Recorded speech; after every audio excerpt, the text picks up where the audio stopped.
days of the Dominion, beyond the years of LSR, reigned a sun supreme, though the moon was blessed. Facts became legend, and hunger grew in the hearts of men.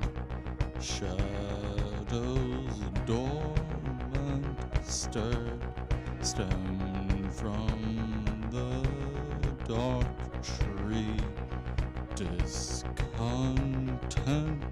and restless, the loyal subjects were like orcs awakened anew.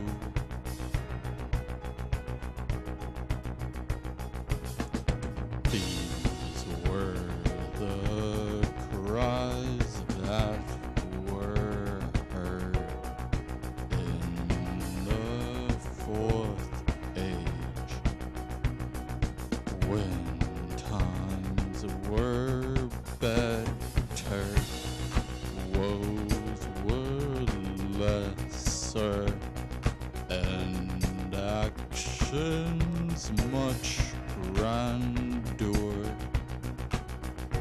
In the days of Eldar, where kings were greater and lands much richer.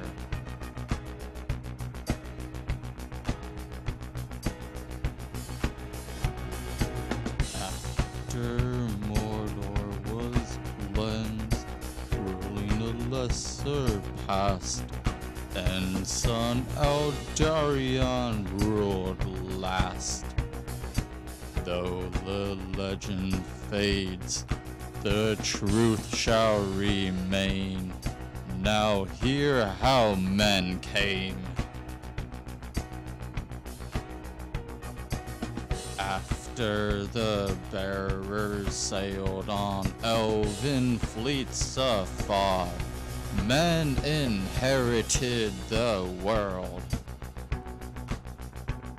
Though the age before was fraught with war, few hosts could compare to those who rallied at the gates of Mordor.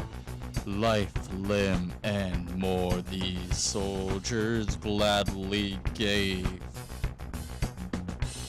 When the odds seemed lost, Sauron turned the eye inward to see doom burst asunder. By the feats of the small, the pure stood tall, with knowledge that the West had won. From Isengard the victors spurred to Gondor, for Barad-dûr prepared its final blow. Though Sauron tested his might, it was on Elessar that he had his sight. Not on the halfling small, though their necks would bring the ring back to his land. This detail became known to those western thrones, and their hopes had grown.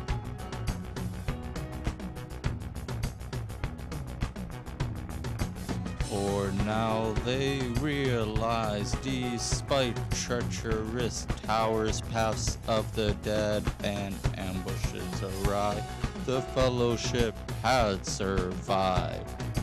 Encounters from the enemy, including ring race, former lords of men, now not but darkly uttered Nazgul conquerors of Numenor were of no use. Preparations in Rivendell were made for Sauron's power to be stayed. After his declaration was said, "The King of all men, Lieutenant of Melkor, the Dark Lord hath returned." Though the Istari tried to prevent his rise, their efforts were but for nigh. Despite the White Council, Sauron the scoundrel escaped Dol Guldur back to Black Mordor. There Gollum squealed, the Shire revealed, there the ring might be stealed. Where Baggins's fame from Dwarven quest came, here the ring might be obtained. Under quiet halls where sly Smeagol crawls, Baggins found it all. The power of lords who need fear no swords had crossed many fords till it reached Gollum's hoard. Heavy as knowledge, slippery as fish, tired of its usage, the ring got its wish. So too did Sauron give what he plotted. He allied with morons, the east he wanted. As the watchful peace ended, Gondor remained defended, thanks to aid Rohan sended. Against the Anduin steward Cirion was pressed, for Gondor's defenses had been lax and the situation hopeless.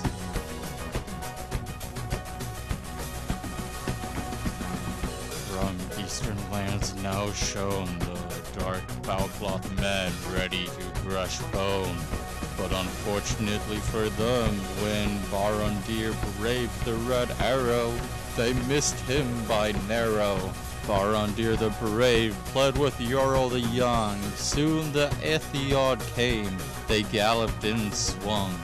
Now Gondor was saved, away Rohan was gaved. The allies had nothing more to want, so ended the battle of the field of Celebrant. Before this conflict was awakened, all while Sauron returned unshaken. The mines of Moria were forsaken, and Minas Morgul was taken. Out at Dol Guldur he worked in disguise, solely to ensure his third try to rise. Meanwhile the Valar began to suspect the necromancer bizarre. Istari left to inspect. Daunted Sauron fled, Gandalf was misled. He thought Sauron dead, the necromancer waited instead. So too did Smeagol, claiming his present murder poor Deagle. In exile he went. Now 4 centuries afar, the Witch King of Amar took Minas Ithil the star. Nothing left but death and char. As the Nazgul gathered, Khazad-dûm had their doom. East Durin's bane shattered, the dwarves then fled soon. In the many years before, with laughter the Shire had been born. Little ones avoided war until scouring the hobbits have sworn. Cruel Nazgul gathered once more, Angmar invaded Arnor. The kingdoms long past had war, yet splintered they could do no more. Evil once more was rooted, the origin of a great plague started here, it's reputed. Before this evil was vague, other than Isildur's death betrayed in his very last breath by the ring he so desired, the orcs on the Anduin fired. Isildur of Numenor, survivor of the last, his gaze should have passed the ring of power past. Though he reigned in the third age, smiting ring from hand in rage, his 3 sons all fell waylaid. A gladdened field, they say. And thus is the tale of the War of the Rings. May goodness prevail, and may time bring good kings.